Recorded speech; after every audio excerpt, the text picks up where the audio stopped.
Hello everyone. आपका एक बार फिर से स्वागत है मैट्रिक्स के नीट यूट्यूब चैनल पे। जैसे कि आपको पता है एनटीए ने नीट जो एस्पिरेंट्स हैं उनके लिए कुछ नोटिफिकेशंस एक के बाद में एक जारी किए हैं। और जिसमें सबसे बड़ा जो चर्चा का विषय है वो बना हुआ है अपार आईडी।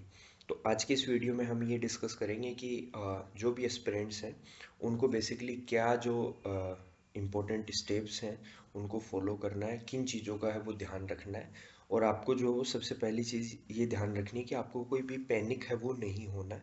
इस वीडियो में मैं सारी चीज़ें आपको बताऊंगा कि अपार आईडी क्या है, क्या होती है, कैसे क्रिएट करी जाती है और किस तरीके से जो है वो आप ऑनलाइन अपनी ये सारी चीज़ें घर बैठे प्राप्त कर सकते हैं। तो सबसे पहले एनटीए ने 14 तारीख को 14 जनवरी 2025 को एक नोटिस जारी किया जिसमें इस अपार आईडी के बारे में उन्होंने चर्चा करी। ये सारा प्रोसेस वो इसलिए कर रहे हैं ताकि ट्रांसपेरेंसी वो ज़्यादा अच्छे से हो पाए। और लास्ट ईयर अपन ने सुना था कि कुछ इश्यूज सामने आए थे कि कहीं पे कुछ एग्ज़ाम कंडक्शन के दौरान कहीं गड़बड़ हुई थी। तो इस बार ऐसा ना हो इसके लिए एनटीए ने ये सारा प्रोसेस है वो किया है। क्योंकि जेई मेन भी एनटीए कराता है और जेई मेन में हालांकि इन लोगों ने ऐसा कुछ नहीं बोला है, बट नीट के लिए इन्होंने ये अपार आईडी का कॉन्सेप्ट दिया है। तो अपार आईडी बेसिकली है क्या? Automated permanent academic account registry इसको अपन बोलते हैं। और अगर अपार आईडी की हम बात करें तो ये कैसे क्रिएट होगी उससे पहले मैं आपको पहला स्टेप बताना चाहूँगा, लोग जो भी बच्चे इस वीडियो को देख रहे हैं, कि अगर सबसे पहले स्टेप की हम बात करें आपको सबसे पहले जो भी आपका आधार कार्ड है उसको आपको अपडेट करवाना है। आधार कार्ड में जैसे मेनली क्या क्या चीज़ें अपडेट होनी चाहिए, एक तो आपका नाम जो है वो 10th क्लास की मार्कशीट के हिसाब से होना चाहिए, सबसे पहला चेंज।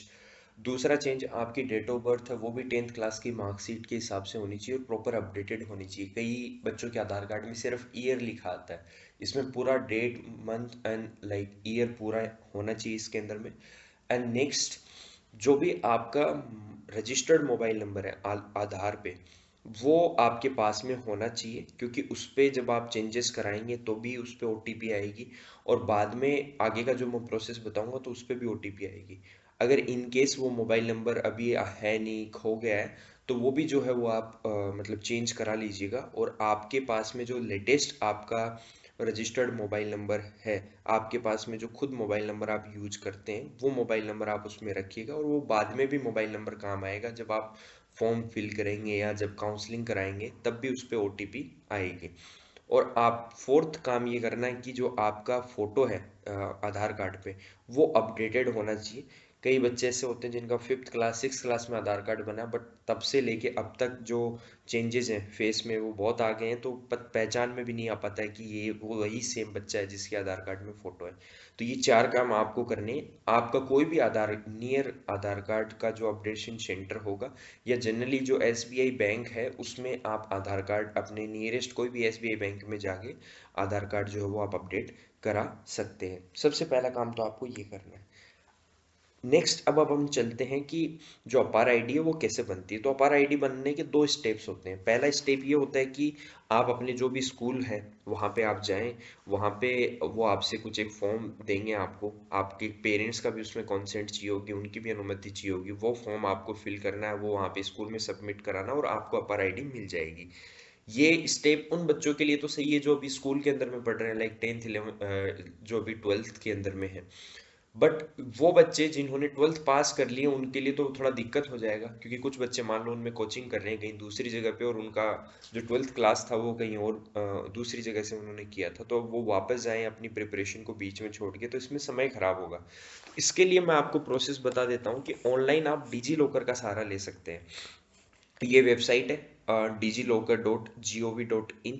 यहाँ पे आप सबसे पहले जाएंगे, इस वेबसाइट का आप इसको लिख सकते हैं www.digilokar.gov.in। फिर यहाँ से आपके पास में वो दो ऑप्शन आपके पास में आएंगे, मैं आपको दिखा भी देता हूँ। ये अगर ये अपन देखेंगे, ये जैसे डिजी लॉकर है तो यहाँ पे दो ऑप्शन आएंगे, साइन इन और साइन अप। अगर आपका अभी तक अकाउंट साइन अप नहीं है, मतलब आपने अकाउंट नहीं बनाया, तो आपको जो है वो साइन अप पे क्लिक करना है। जब आप साइन अप पे क्लिक करेंगे तो आपको इस टाइप का इंटरफेस जो है वो दिखाई देगा। ये आपको इस टाइप से, उसमें आपका जो आधार कार्ड में नाम है वो आपको एंटर करना है। आधार कार्ड में जो आपका अपडेटेड डेट ऑफ बर्थ है वो आपको अपडेट करना है, आप मेल है कि फीमेल वो एंटर करना है। फिर जो आपका मोबाइल नंबर जो आधार कार्ड पे रजिस्टर्ड है वो आपको इसमें डालना है। फिर आपकी अपनी ईमेल आईडी डालनी है और 6 डिजिट का कोई भी सिक्योरिटी पिन आपको अपनी इच्छा से डालना है। और ये आपको याद भी रखना है क्योंकि फ्यूचर में जब आप लॉगिन करेंगे डिजी लॉकर पे तो काम आएगा। तो फिर आपको क्या करना है, सबमिट पे क्लिक कर देना है। तो जैसे ही आप ये सबमिट पे क्लिक करेंगे तो आपका जो है वो ये अकाउंट है वो क्रिएट हो जाएगा। एक केस में आपके पास में ओटीपी भी आ सकती है, तो ओटीपी भी आपको एंटर करनी है। फिर जब एक बार आपका अकाउंट साइन अप हो गया, आपका अकाउंट क्रिएट हो गया, तो आपको क्या करना है, फिर साइन इन पे क्लिक करना है और जो मोबाइल नंबर आपने डाले थे वो मोबाइल नंबर आपको एंटर करने हैं और नेक्स्ट पे आपको क्लिक करना है। आपके पास में ओटीपी आएगी, वो भी आपको एंटर करनी है और आपसे 6 डिजिट जो है वो भी आपसे पूछेगा, जो आपने साइन अप करते टाइम में एंटर किए थे सिक्योरिटी पिन, वो आपको वहां पे एंटर करने रहेंगे। ये करने के बाद में आपको क्या करना है, जब आप लॉगिन कर लेंगे तो इस टाइप का सा एक इंटरफेस आपको दिखाई देगा, लैपटॉप या फिर मोबाइल जहाँ पे भी आप ओपन करें। फिर आपको जो सर्च डॉक्यूमेंट्स करके एक ऑप्शन है उस पर क्लिक करना है। इस पर क्लिक करने के बाद में आपको अपार सर्च करना है, APAAR। तो आपको इस टाइप का एक आएगा आपके पास में, Delhi academic bank of credits, इस पे आपको क्लिक करना है। क्लिक करने के बाद में जो है वो आपके पास में इस टाइप का सा एक फॉर्म फिल करवाएगा। तो उसमें आपको जो आधार में आपका नाम है वो एंटर करना है। हालांकि बाय डिफॉल्ट ये फैच हो रही होंगी वैल्यूज, नहीं है तो आपको आपका आधार का जो नाम है, आधार में आपका नाम है वो डालना है, आधार में डेट ऑफ बर्थ है वो डालनी है, जेंडर आपका क्या है वो डालना है, आपका मोबाइल नंबर आपको एंटर करना है। ये आएगा फिर आइडेंटिफाई वैल्यू करके। तो इसमें आपको जो 10th क्लास की मार्कशीट में जो रोल नंबर लिखे है वो रोल नंबर आपको यहाँ पे एंटर करने, यहाँ पे। फिर ये पूछेगा आइडेंटिटी टाइप, आइडेंटिफाई टाइप, कि ये जो आपने नंबर डाले ये क्या है। तो यहाँ पे जब इस सेलेक्ट पे क्लिक करोगे ना तो आपको 5-6 चीजें दिखाई देंगी कि ये रोल नंबर है या ये कोई रजिस्ट्रेशन नंबर है, क्या है। तो आपको रोल नंबर पे क्लिक कर देना है। एडमिशन ईयर, कि आपने कौन सी सन के अंदर में एडमिशन लिया था जब आप 10th क्लास में थे। तो जो भी आपका एडमिशन ईयर है वो आपको यहाँ पे डालना है। फिर यहाँ पे अगला पूछेगा आई एम स्टूडेंट एट, आपने जो बोर्ड था वो कौन से बोर्ड से आपने पढ़ाई करी है। तो सीबीएसई है डाला है तो उसका जो भी फुल फॉर्म होता है वो आपको यहाँ पे एंटर करना है, तो आपको दिख जाएगा ये सीबीएसई है। आरबीएसई वाले बच्चों का मैं देख पा रहा हूँ इसमें कि बोर्ड का नाम नहीं है, तो अगर आपका नहीं है तो आप इसको छोड़ दीजिए एज इट इज। और फिर आपको इस पे क्लिक करके नीचे सबमिट का बटन होगा उसको आप क्लिक करेंगे तो आपका जो अपार आईडी है वो फैच हो जाएगा और 12 डिजिट का ये जो है वो आपको अपार आईडी एक अलॉट हो जाएगा। वो जो नंबर है 12 डिजिट वो आपको याद रखना है और वो नंबर आपका बाद में जो है वो काम आएगा, आप उसको कहीं पे नोट डाउन कर लीजिएगा। तो यही था, इस तरीके से जो है वो आप अपना अपार आईडी है वो वहाँ से डाउनलोड कर सकते हो, एक पीडीएफ की फॉर्मेट में डाउनलोड हो जाएगा।